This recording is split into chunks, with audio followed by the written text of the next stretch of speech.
자, 반갑습니다. 오늘 15차시고 이제 고려의 후삼국 통일이라는 단원입니다. 우리 이제 대단원 3단원으로 넘어와서 이제 고려라는 나라에 대해서 배우게 됩니다. 교과서는 76쪽부터 77쪽까지고 뭐 벌써 고려라는 사회에 들어오는 걸 보니까 이렇게 지난 3학년 시작하면서부터 우리 구석기부터 시작해서 참 많은 시간이 흘렀던 것 같습니다. 자, 일단 고려라는 여기 지금 첫 시간은 배울 건데 이제 핵심은 뭐냐면 우리 이제 이 고려라는 나라가 어떤 과정을 거쳐서 후삼국을 통일하게 되었는가, 이런 통일하는 과정 여러분이 알아야 되고요. 그다음에 통일하자마자 이 고려가 건국 초기부터 이제 어떤 문제점을 안고 시작합니다. 그래서 어떤 문제점을 안고 있었고 이 문제를 어떻게 해결했는지 여러분이 공부하면 되겠습니다. 자, 일단 어떤 과정을 거쳐서 후삼국 통일하게 되었는가? 일단 이 고려를 세운 사람은 태조 왕건입니다. 태조 왕건이고 송악 출신의 원래 호족 집안입니다. 호족이라고 하는 거는 우리 신라 말기부터 계속 나오죠. 이 신라라는 중앙정부 통제에서 벗어나서 지방에서 어떤 독자적인 군사력, 경제력을 갖춘 그 지방의 대장들을 호족이라 부르죠. 그래서 이 왕건이라는 사람은 원래 송악 출신이고 지금 이름은 여기가 개성입니다. 개성. 자, 이 사람이 원래는 이제 궁예가 세운 나라에 들어가서 궁예를 지원해주는 이제 호족이면서 동시에 궁예의 신하 역할을 합니다. 자, 근데 이제 이 궁예라는 사람이 여러분 혹시 드라마 이런 짤을 많이 봤는지 모르겠는데 음, 굉장히 포악한 정치, 자기 자신을 어떤 그 불교에 보면 이제 세상이 멸망할 때 내려와서 백성을 구원해 주는 미륵불이라는 존재가 있습니다. 불교에서는. 그래서 자기 자신이 미륵불이라고 미륵이다. 내가 너희들을 구원해 주는 존재다라는 이런 어떤 궁예가 약간 그런 식으로 자기 이미지를 만들면서 이제 신하들에게도 마치 왕이 아니라 어떤 신처럼 너희들의 마음을 내가 다 읽을 수 있다라는 이런 어떤 의심하고 막 아무나 잡아서 죽이고 이런 고문하는 이런 어떤 통치를 펼쳐갑니다. 그래서 이런 고통을 겪던 신하들이 이제 힘을 합쳐서 궁예를 몰아내고 왕건이 이 왕위에 오르게 됩니다.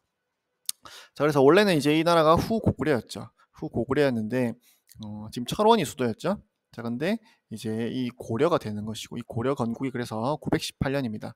여러분 연도는 알 필요 없습니다. 연도 알 필요 없지만 그래도 우리 역사를 어떤 크게 구분 짓는 기준이 하나니까 고려 건국이 918년이고 그리고 아까 자기가 이제 그 근거지였던 송악으로 이제 수도를 옮깁니다. 자, 그래서 이제 수도를 옮기게 되면서 이제 다시 후삼국이 되죠. 처음에는 고려, 후백제, 여전히 견훤이 세웠던 후백제, 그다음에 원래 남아 있었던 신라, 이렇게 후삼국 시대가 됩니다. 자, 근데 원래 시작부터 이 후백제랑은 사이가 별로 안 좋았고 신라와는 이 고려가 굉장히 우호적인 관계를 맺습니다. 그래서 이 후삼국 시대가 이어지다가 후백제 내부에서 어떤 권력 투쟁이 일어납니다. 이 나라를 세운 견훤이 이 아들이 4명이 있었는데 보통 첫째 아들이 왕을 물려받죠. 근데 견훤은 첫째 아들이 마음에 안 들고 넷째 아들이 제일 예뻤던 것 같습니다. 그래서 견훤이 그 넷째 아들에게 왕위를 물려주려고 했는데 첫째 아들이 그걸 눈치채고 먼저 반란을 일으켜서 아버지를 절에 가둬버립니다. 그리고 자기가 왕위에 오릅니다. 자, 그래서 견훤이 그 절을 탈출해서 이제 갈 데가 없으니까 고려로 와서 투항하고 왕건이 그걸 받아줍니다. 자, 그래서 이런 과정 뒤에 이제 신라 경순왕이 마지막 왕입니다. 신라 경순왕이고 경순왕이 항복을 고려로 해옵니다. 신라 입장에서는 후백제가 끊임없이 계속 쳐들어오는 상황이었기 때문에 더 이상 나라를 버틸 수가 없었고 그래서 이렇게 계속 쳐들어오는 후백제보다는 우리를 따뜻하게 항상 대해주는 막 신라가 힘들 때 고려가 군대도 보내서 구원해 줍니다. 막 왕건이 군대를 보내서 막 신라 수도를 지켜주고 막 이렇게 합니다. 그래서 경순왕이 그런 우호적인 관계였던 고려에게 항복을 하는 게 935년이고 자, 그리고 1년 뒤에 왕건이 군대를 일으켜서 견훤과 같이 견훤을 몰아냈던 첫째 아들이 다스리고 있던 후백제로 쳐들어가서 그 전투에 승리하게 되면서 936년 완전히 후삼국이 통일되게 됩니다. 자, 그래서 이 사이에는 여러분이 저번에 배웠던 발해가 이제 926년에 멸망했습니다. 그래서 그 발해가 이제 내려와서 고려로 발해 왕족들이 잠깐 끊겼는데 어디서부터 설명했지? 아무튼 그 발해 유민들이 내려와서 이 고려로 투항하면서 이제 정말 후삼국은 이제 우리나라를 아우르는 발해, 후백제, 신라 이렇게 다 아우르는 그런 나라가 이제 성립되게 됩니다. 자, 그럼 어떤 문제를 안고 있었는가? 우리 신라 말부터 이제 후삼국 시대까지는 이 지방 호족의 시대입니다. 중앙 정부는 전혀 힘이 없고 이 지방 호족들끼리 서로 힘을 모아서 어떤 사람을 추대해서 나라를 만드는 후백제도 그렇고 후고려도 그렇고 다 견훤이나 궁예나 그 지역 호족들의 힘을 지지를 받아서 건국된 나라입니다. 자, 왕건 역시 마찬가지인데 왕건 역시 궁예를 내쫓을 때 그 궁예 밑에 있던 지방 호족들이 이제 궁예를 더 이상 지지하지 않겠다. 당신을 지지하겠다라고 해서 고려를 건국하게 된 거죠. 그러니까 이 고려가 후삼국을 통일했다 하더라도 여전히 이 지방 호족들이 곳곳에서 독자적인 군사와 어떤 경제력을 갖춘 그런 존재들로 남아 있는 겁니다. 그러니까 이 사실 왕건은 처음에는 이제 이 호족들의 어떤 지지를 받아서 나라를 건국하고 왕이 되었지만 왕이 되고 나서 보니까 자기를 지지해준 그 지방 호족들이 이제는 어떤 왕권에는 걸림돌이 되는 거죠.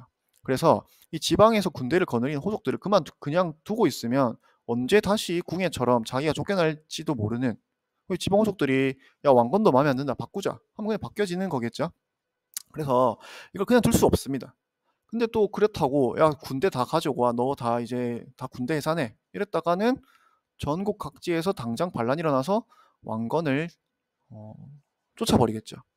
자, 그래서 이 가장 큰 고민은 뭐냐면 어떻게 하면 이 지방 호족들을 이제 매끄럽게 아무런 갈등 없이 고려 정부로 들어오게 하느냐. 이게 가장 큰 고민입니다. 자, 그래서 여러 가지 정책을 펼치는데 제일 먼저는 이 지방 곳곳에 있는 이 호족들과 혼인을 합니다. 그래서 어떤 한 가족처럼 지방 각 유력 호족들이랑 결혼을 해서 이제 하나의 가족이 되어서 다른 어떤 생각을 못하게 다른 사람을 왕으로 세우는 그런 생각을 못하게 이런 것들을 하고 그 중에 특히 좀 사이가 좋은 사람들은 왕씨성을 하사하면서 정말 하나의 가족처럼 만들어갑니다. 그래서 이 왕건이 결혼을 29번인가 이 정도 합니다. 그래서 엄청나게 많은 지방 곳곳에 있는 호족들이랑 이런 혼인 정책을 맺었다는 거. 그래서 이렇게 고려 정부로서 슬슬 포섭을 하는 거죠. 자, 그리고 그렇게 잘해주기만 하면 안 되겠죠. 일단 두 가지 제도를 펼치는데 사심관 제도와 기인 제도라는 게 있습니다. 이 사심관 제도는 뭐냐면 지방 호족들을 그 출신 지역의 사심관으로 임명을 하면 그 지방을 책임지는 겁니다. 그 사람들이. 그래서 아직 지방에서 중앙정부에서 왕이 그 지역을 다스리라는 관리를 파견하지 않던 시대입니다. 그래서 그 지역을 통제하기 위해서는 우리가 지금 하나의 가족이 되었죠. 그래서 너한테 사심관으로 임명해 줄 테니까 너가 이 지역을 통제하고 책임을 져라 라는 이런 제도가 사심관 제도고 기인 제도는 약간 반대입니다. 기인 제도는 약간 견제하는 제도입니다. 이 호족의 아들이나 어떤 집안 사람을 수도인 송악으로 개성으로 부르는 겁니다. 그래서 그 출신 지역에서 일어나는 일들을 여러 가지를 물어보고 어떤 자문하는 역할을 하는데 사실 말이 좋아서 자문이지 아들을 이제 인질로 잡고 있는 거나 마찬가지입니다. 그래서 굉장히 이제 말을 잘 안 들으면 그 호족의 아들이 어떻게 되겠습니까? 당장 뭐 어떤 일이 생기겠죠. 그래서 이건 약간 기인 제도 같은 거는 좀 견제하는 제도. 그래서 회유하기도 하고 견제하기도 하고 이런 어떤 두 가지 정책을 펼쳐 나갑니다. 초기에. 자, 그 다음에 또 왕건이 또 어떤 정책을 펼쳤냐면 지금 오랜 기간 동안 이제 신라 말기부터 막 농민 봉기도 엄청나게 많이 일어나고 후삼국 간의 전쟁도 많이 일어났죠. 그래서 이런 지친 백성들에게 이제 평화가 왔다라는 걸 알려주기 위해서 세금도 깎아주고 이제 돌아다니는 이런 유랑하는 사람들이 있으면 이 사람들이 언제 반란을 일으킬지 모르겠죠. 그래서 이런 빈민들을 도와주는 정책들을 펼칩니다. 그 다음에 아까 말했듯이 신라, 호백제, 발해 이런 사람들을 포용해서 하나의 민족으로 통합하는 정책. 그 다음에 북진 정책을 펼치는데 이거는 꽤 중요한데 우리 고려라는 나라 이름 자체가 고구려를 계승했다라는 의미를 담고 있습니다. 그래서 북쪽으로 우리는 언젠가는 이 고구려 땅을 되찾아야 된다라는 그런 관념을 가지고 있습니다. 그래서 이 수도는 여기 송악이지만 개경이지만 어, 서경이라는 곳, 지금의 평양입니다. 여기를 굉장히 중요하게 여기는 그런 정책을 펼치게 되고 그다음에 북쪽으로도 영토를 확장해가는 이런 실제로 영토를 확장하는 이런 왕건의 정책을 북진 정책이라고 부릅니다. 그다음에 훈요 10조 이거는 뭐냐면 왕건이 이제 후대 왕들한테 남기는 10가지 가르침 어떤 이거는 지켜야 된다. 우리 고려 왕들이 그 중에 이제 3개만 들고 와봤는데 불교를 장려하라 라는 것이 있고 5조에 보면 서경 여기가 굉장히 중요한 곳이다. 이런 가르침을 남기고 있죠. 아까 말했던 북진 정책 중에 하나겠죠. 그 다음에 연등회와 팔관회 이건 뭐냐면 불교의 큰 행사입니다. 그래서 이런 불교 행사들을 크게 열어서 어떤 불교적인 어떤 색채를 강조하는 모습을 우리가 볼 수 있습니다. 자, 근데 이제 그 이후왕부터는 이제 어떤 일이 펼쳐지냐면 왕건이 약간 혼인 정책이 이제 하나의 가족으로 만든다고 했죠.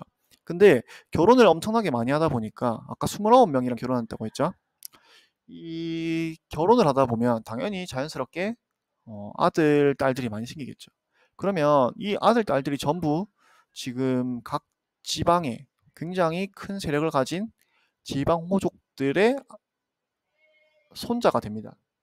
그러니까 이 지방 호족들은 자기 손자를 왕으로 세우면 자기도 엄청난 큰 힘을 가지게 되겠죠. 그래서 이렇게 많은 아들들이 각 지방 호족들이 자기 손자를 왕으로 만들기 위해서 엄청난 다툼이 일어납니다.